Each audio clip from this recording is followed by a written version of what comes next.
नमस्कार दोस्तों, YouTube channel technical Ramsa में आपका स्वागत है। दोस्तों, आज की इस वीडियो में चर्चा करने वाले हैं सामाजिक विज्ञान कक्षा 8 और पाठ 9 की, जिसका नाम है धार्मिक व सामाजिक सुधार आंदोलन और सांस्कृतिक चेतना का विकास। इसमें है राजा राम मोहन राय के बारे में आया है, स्वामी दयानंद सरस्वती के विषय में है, महादेव गोविंद राणाने एवं प्रार्थना समाज के बारे में, इन सब के बारे में चर्चा करेंगे। और लास्ट में इनमें इसका जो अभ्यास कार्य आया हुआ है, इस अभ्यास कार्य के बारे में भी चर्चा की जाएगी और बहुत ही सरल विधि से उत्तर बताए जाएंगे, जिसको देख करके आप बहुत आसानी से इन प्रश्नों के उत्तर को याद कर सकते हैं।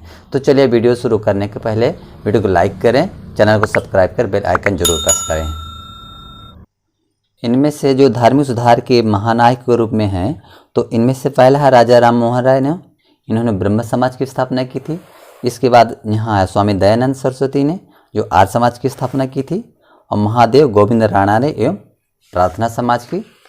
और इसके बाद यहाँ जैसे देख पा रहे हैं आप, ज्योतिबा फुले एवं सत्यशोधक समाज है, और स्वामी विवेकानंद जी हैं जो रामकृष्ण मिशन की स्थापना की हैं। और इसके बाद यहाँ पर है theosophical society, Shrimati Annie Besant ने। और इसके बाद यहाँ चर्चा की जाएगी मुस्लिम समाज एवं सुधार आंदोलन। और इसके बाद है पारसी एवं सिखों में सुधार आंदोलन। और इसके बाद यहाँ है भारतीय समाज पर इन आंदोलन क्या प्रभाव पड़ा है, शिक्षा और साहित्य एवं कला विज्ञान का विकास में इनका क्या प्रभाव पड़ा है, सबके विषय में चर्चा करते हैं और अभ्यास पर चलते हैं। इस पाठ का अभ्यास कार्य आ चुका है। अभ्यास प्रश्न है, इसमें से पहला है निम्नलिखित प्रश्नों के सही विकल्प चुनकर लिखिए। तो इसका विकल्प एक है, पहला प्रश्न, सन 1828 ईस्वी में ब्रह्म समाज की स्थापना किसने की है? तो आपको यहाँ लिख देना है उत्तर ग, राजा राम मोहन राय। इसके बाद दूसरा प्रश्न है, प्रार्थना समाज की स्थापना कब तथा किसने की थी? तो इसका उत्तर जो आपको लिखना है, तो इसका जो विकल्प का नंबर है, सन 1867 ईस्वी में महादेव गोविंद राणा ने की। इसके बाद तीसरा है इसका, मोहम्मडन एंग्लो ओरिएंट कॉलेज की स्थापना किसने की थी? तो इनके जिन्होंने किया था सर सैयद अहमद खान ने किया था। इसके बाद अगला विकल्प है चौथा, वंदे मातरम गीत की रचना किसने की थी? तो इनका जो किया था बंकिम चंद्र चट्टोपाध्याय ने।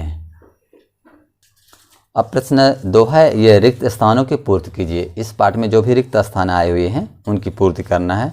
तो सन 1829 ईस्वी में लॉर्ड विलियम बेंटिंक के सहयोग से राजा राम मोहन राय ने के विरुद्ध कानून बनाया था। तो किसके विरुद्ध बनाया था? सती प्रथा के विषय में। इसके बाद दूसरा खाली स्थान है, सन 1884 ईस्वी में डेक्कन एजुकेशन सोसाइटी की स्थापना महादेव गोविंद राणाने द्वारा की गई थी।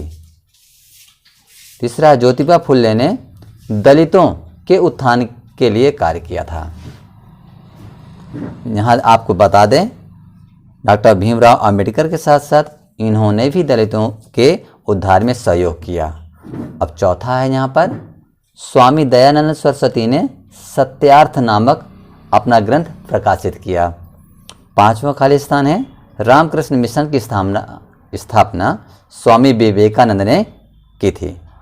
अब यहाँ आते हैं अति लघु उत्तरीय प्रश्न। अति लघु उत्तरीय प्रश्न बहुत ही कम ही आप शब्दों में भी इनको लिख सकते हैं। जैसे यहाँ पर पहला प्रश्न आया हुआ है, पंडित मदन मोहन मालवीय द्वारा बनारस में किस विश्वविद्यालय की स्थापना की थी? तो आपको यहाँ पर ऐसे ही उतारना है, पंडित मदन मोहन मालवीय द्वारा, उत्तर में आपको लिखना है। और बनारस में किसके जगह में आपको यहाँ काट करके और हिंदू, और यहाँ विश्वविद्यालय लिखा है, किसके जगह में आपको हिंदू कर देना है और विश्वविद्यालय की स्थापना की थी। इस तरह ये इसका उत्तर तुरंत आपको याद हो जाएगा। इसका दूसरा प्रश्न है, रविंद्रनाथ ठाकुर को 1913 ईस्वी में कौन सा सर्वोच्च पुरस्कार प्राप्त हुआ था? तो कौन की जगह में आपको जब उत्तर लिखेंगे तो आपको लिखना है रविंद्रनाथ ठाकुर को प्रश्न को देख देख करके ही लिखना है। 19 से 13 में कौन सा की जगह आपको काट देना है और लिख देना है इसको उत्तर में नोबल और फिर आगे पुरस्कार प्राप्त हुआ था। इसके बाद अति लघु उत्तरीय का तीसरा प्रश्न है, स्वामी विवेकानंद के बचपन का नाम क्या था? तो आप उत्तर में लिख देंगे स्वामी विवेकानंद के बचपन का नाम क्या की जगह में नरेंद्र नाथ था। इसके बाद हम चर्चा करते हैं लघुत्तरीय प्रश्नों की। लघुत्तरीय प्रश्नों में पहला प्रश्न है, राजा राम मोहन राय द्वारा सामाजिक हित में किए गए किन्हीं 2 कार्यों को लिखना है। कितने कार्य लिखना है आपको? कोई 2 कार्य लिखना है। तो आपको इस किताब की बुक में आपको खोलना है और यहाँ लिखना है, जैसे यहाँ ये राजा राम जी है और इनके 2 कार्य लिखना है। इसमें से वो पहला कार्य है वह मूर्ति पूजा के विरोधी थे। बहुत सी छोटे में आपको उत्तर लिखना है। और दूसरा है इसका, इनका जो उन्होंने किया था सती प्रथा का कड़ा विरोध किया। 2 कार्य आपको लिख देना है। कौन सा? मूर्ति पूजा के विरोधी थे और दूसरा सती प्रथा के विरोधी थे। अब है इसमें लघुत्तरीय प्रश्न का दूसरा है, आर्य समाज द्वारा समाज व संस्कृति के किए गए किन्हीं 3 प्रमुख कार्यों का उल्लेख करना है। तो 3 प्रमुख जो भी कार्य हैं उनको लिख देना है एक एक वाक्य के।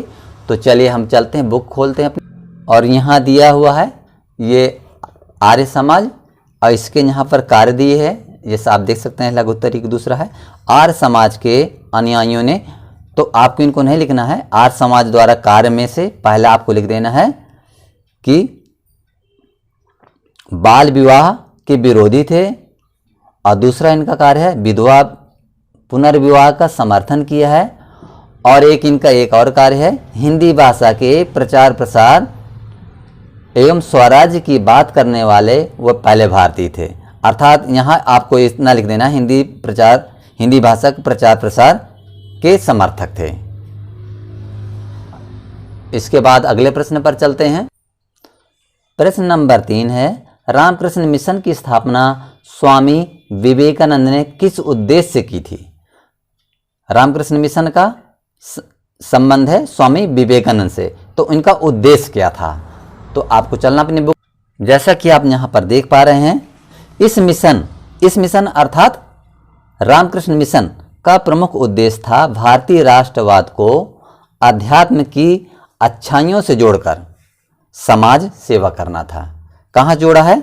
भारतीय राष्ट्रवाद को अध्यात्म से, अध्यात्म की जो अच्छाइयाँ थी उनसे जोड़ करके भारतीय समाज की सेवा करना था। इनका यह उत्तर हुआ इसका। प्रश्न नंबर 4 है, दलितों के हित में ज्योतिबा फुले द्वारा किए गए किन्हीं 2 कार्यों को लिखना है। कितने कार्य लिखना है आपको? 2 कार्य लिखना है। किनके बारे में? ज्योतिबा फुले के बारे में। तो बुक में आपको खोल यहाँ पर आ जाना, ज्योतिबा फुले एवं सत्यशोधक समाज के किए थे। अब आपको लिखना है दलितों के बारे में। तो यहाँ इनके कार्य लिखना है, छुआछूत का विरोध करते हुए जन आंदोलन चलाया। दूसरा है उन्होंने विधवा पुनर्विवाह का समर्थन किया। तो इनके ये 2 कार्य हो जाते हैं।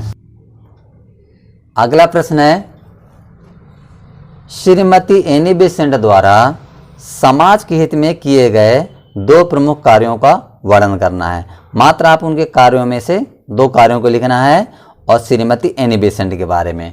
तो आपको बुक में चलना है। जैसा कि आप यहाँ देख पा रहे हैं, theosophical society Shrimati Annie Besant के हैं। तो इनमें से आपको 2 कार्य लिखना है। तो जैसा कि यहाँ पर देख रहे हैं, इनके कार्य हैं स्त्री शिक्षा को अनिवार्य बताया। जो श्रीमती एनी बेसेंट थी, तो इनका पहला कार्य है स्त्री शिक्षा को अनिवार्य बताया। दूसरा है विधवा एवं परित्यक्ताओं की स्थिति में सुधार के लिए कार्य किए इन्होंने, और बाल विवाह एवं जाति प्रथा का विरोध किया। और उन्होंने एक और इनका था कार्य, भारतीयों की उनकी संस्कृति की महानता को समझाने का प्रयास किया। तो इनमें से आपको कोई 2 कार्य लिख लेना है। अब हम यहाँ चर्चा करेंगे दीर्घ उत्तरीय प्रश्नों की। इसमें पहला प्रश्न है, मुस्लिम समाज सुधार आंदोलन में सर सैयद अहमद खां के द्वारा किए गए कार्यों को लिखना है। अब इनको थोड़ा सा विस्तार से लिखना है, तो आपको पेज नंबर चलना, तो इस पेज में चलना है मुस्लिम समाज एवं सुधार आंदोलन के बारे में। इसमें से आपको देखना सर अहमद खां, तो इनके ये हैं कार्य हैं, इन कार्यों में से आपको लिख लेना है 4-5 कार्य। इसके बाद अगला प्रश्न, सिख आंदोलन का वर्णन कीजिए। तो सिख आंदोलन के बारे में आपको बताना है, तो पेज नंबर, तो यहाँ पारसी एवं सिखों में के सुधार आंदोलन, जो पेज नंबर है आपका 94, और इसमें से आपको देख लेना है सिखों के बारे में, यहाँ दिया है सिख गुरुद्वारे में, ऐसे इनको नोट कर लेंगे। दोस्तों वीडियो को लाइक करें, कमेंट करें, चैनल को सब्सक्राइब करें और बेल आइकन जरूर प्रेस करें। वीडियो देखने के लिए आपका बहुत बहुत धन्यवाद।